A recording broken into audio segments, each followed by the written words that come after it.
Welcome everyone, it's Sierra Nova here, and today we're going to be getting into the Ozark Season 4 Part 1 review. This series is nothing but a roller coaster of emotions, and we're going to get down to all of it, mainly the bits in Season 4 Part 1, so be advised that it's best to be up to date on Ozark to avoid spoilers. Anyway, it's on Netflix and it is basically about a financial advisor named Marty trying to make amends in the Ozarks after a money laundering scheme goes horribly wrong for a Mexican drug cartel. Now personally, I wouldn't want to piss off the wrong type of people, and I gotta say the Mexican cartel, they are definitely the wrong people to piss off, hence why Marty is trying to make amends. Anyway, Season 4 Part 1 starts off with a great hook right out the gate. We see Marty and family in their van heading somewhere else, probably to Chicago. A few minutes in, Marty swerves pretty hard to avoid what looks like an 18-wheeler and they crash. From the looks of it, Marty definitely wasn't at fault. It was a truck driver because it looks like the truck driver came in on his side. Now I will say that I feel like we lost someone here, but that's just my opinion. Anyhow, after the accident, the scene cuts and we see that Marty and Wendy are cleaning themselves up from Helen's blood, which honestly, I'm still in shock from that. Like, that caught me completely off guard because Helen has been working with Omar and family for a while. She seemed untouchable and she seemed pretty much molded into what the Navarro family wanted. Off rip, I see that Jonah is going to be a problem, as well as Javi and that random private detective named Mel. Now with Jonah, he's acting out towards his mom, Wendy, as he is not over what happened to his Uncle Ben. Now we saw in the previous season, Season 3, that Jonah was willing to end Helen over this, but Helen narrowly escaped that fate by outing Wendy and telling Jonah that Wendy was the one that set her brother up instead. Now since we're already kind of on this topic with Wendy, I'm going to go ahead and say that I don't think that this is completely Wendy's fault. Now even though I love Ruth as a character, I honestly fault both her and Wendy for what happened to Ben. Ruth because she released him out of the care that Ben clearly needed, and Wendy because she okayed it. I can't remember it entirely, but I don't think it was smart for Ben to get mixed up with the birds at all in the first place. It wasn't as if they were exactly living a normal lifestyle. It was far more dangerous. But sadly, there's nothing that can be done about that now, for obvious reasons. Even still, we see that things are pretty intense between Wendy and Jonah because of this. Like throughout the entirety of this part, that's all that we're seeing. And at the end of the day, I will say that Jonah is 14, so he really shouldn't be acting out as extreme as he is.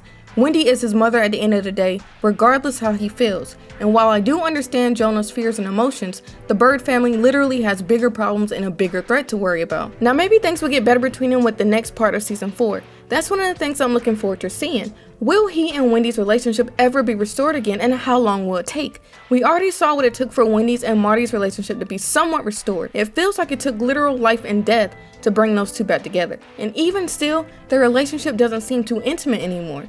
Another thing I'm looking forward to seeing is how will things end up for Javi. Javi has been very hot-blooded, impulsive, and impatient. We've seen that many times throughout this part. I think the very first of many memorable instances being when he went after the sheriff. It was in this moment that I realized that Javi was not quite like the other Navarros, mostly due to his personality. And again, we see this when Javi went after the FBI agents. This was also a very memorable instance. So we have clear instances where Javi is acting on his own, he's being impulsive and impatient. It was getting to the point where Javi could have jeopardized things for Omar, because we see that Omar wanted out. And I mean, maybe we could say that Javi jeopardized things to a certain degree, because maybe if he didn't go after those FBI agents, Agent Miller probably wouldn't have ignored the deal between Omar and everyone else. This led to him being publicly arrested on television. And if I remember correctly, Omar and Javi did manage to work things out with the FBI beyond that point, but I'm sure they'll expound on it later on in more depth. One thing for sure is that Javi has definitely been an interesting character this season, and he had me on edge. I think the most memorable scene that we can all agree on involving Javi is the very last scene with Darlene and Wyatt. For starters, their relationship kind of grossed me out. If Wyatt was a bit older, like maybe 35 or something, then fine. But it's pretty gross to see someone that looks about 20 with someone that's probably in their 60s or 70s. Anyhow, they come home and Darlene and Wyatt are immediately confronted with Javi. This wasn't something I expected, and I'm not sure why, to be honest. Like, Javi has demonstrated multiple times that he is hot-headed and impatient. So I figured if Javi didn't take care of Darlene earlier, he wouldn't bother. But I was wrong. Darlene barely had time to finish her sentence before he popped her and Wyatt a few seconds later. Darlene I expected, because not only has she been warned, but she had a very bad habit of piling on bodies, including her late husband Jacob. To be honest, she kind of reminds me a bit of Love from You, at least in that regard. Anyway, Wyatt's death really caught me off guard because I viewed him as innocent to a degree. Not to mention that he was still pretty young. My heart dropped even further, as if watching Javi shoot Darlene and Wyatt wasn't enough when we saw Ruth making her way to their house. We heard the music stop and as soon as she heard Zeke crying from outside, Ruth obviously became alarmed. Ruth goes in, and I can only imagine her face when she sees her cousin's corpse. Immediately we see Ruth run out, hauling ass to Frank Jr., and she had just had a conversation with him about Darlene and Wyatt. So it's natural that she called him up. That kind of would have been my first instinct too. But as the audience, we already knew that it wasn't Frank Jr. I was kind of worried because I felt like Ruth and Frank Jr. were developing really good, and I didn't want the relationship to be strained.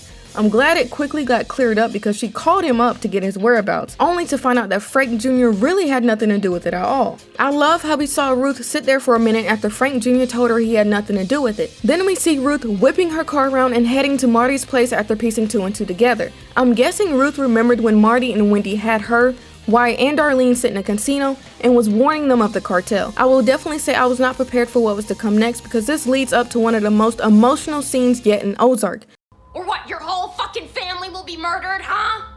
If you want to stop me, you're gonna have to fucking kill me!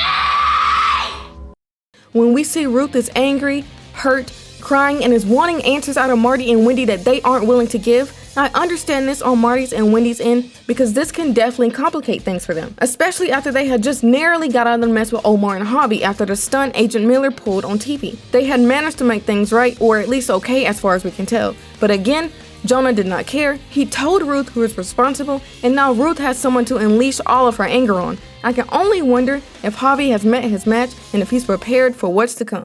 I gotta say, I really feel for Ruth because she has lost almost everyone she cared about, and she didn't have much family left compared to the start of the show.